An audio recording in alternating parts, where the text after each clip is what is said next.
For many transgender men and women, hormone replacement therapy is a very important component to our transitioning process.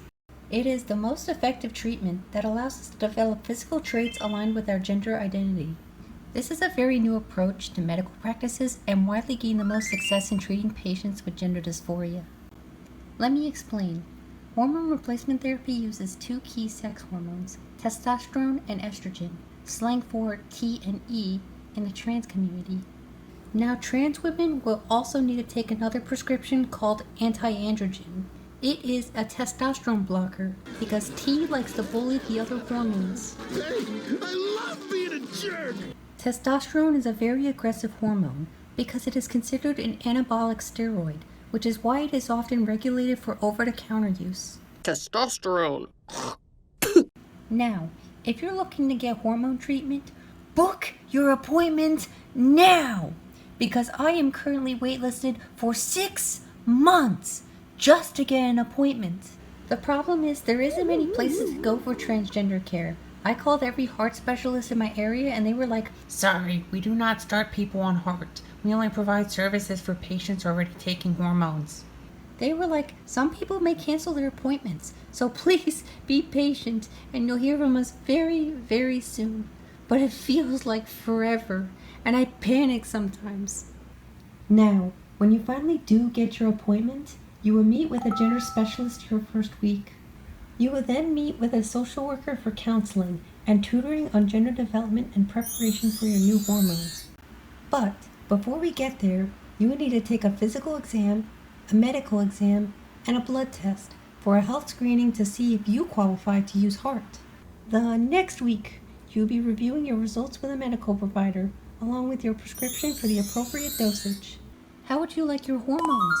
Would you like them with needles, pills, patches, creams, or gels?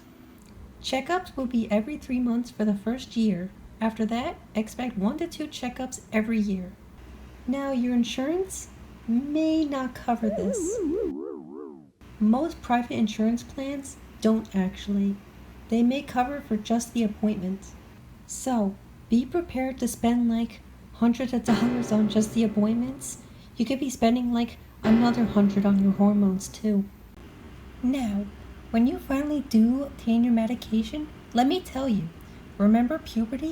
Yep, you have to go through that all over again.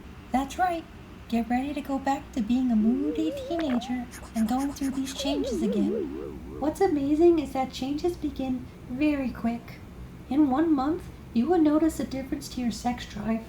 Trans men will receive an increase to horniness, while trans women will decrease in sexual excitement. Your genitals will also no longer function the way it's supposed to. Not that we care.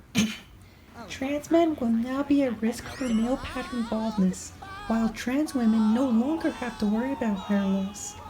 However, any hair loss prior to HRT doesn't grow back.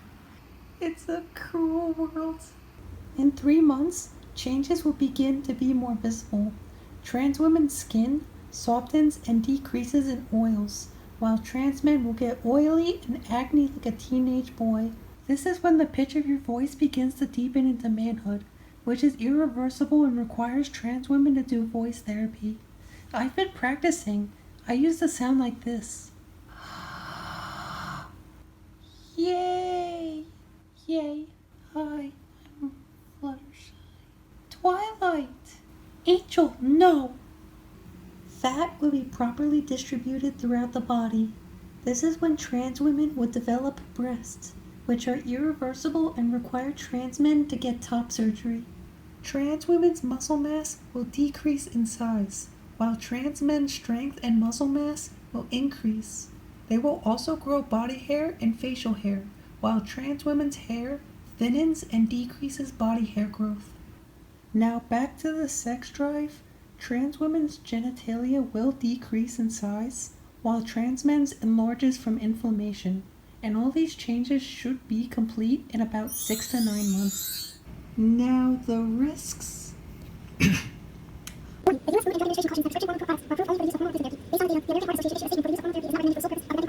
Look, the bottom line is that hormones come with risks, and for now, That's all we have as our options. And these options are not guaranteed to cure you either. The benefits of HRT usually outweigh the risks, but it's something you should keep in mind with your initial consultations.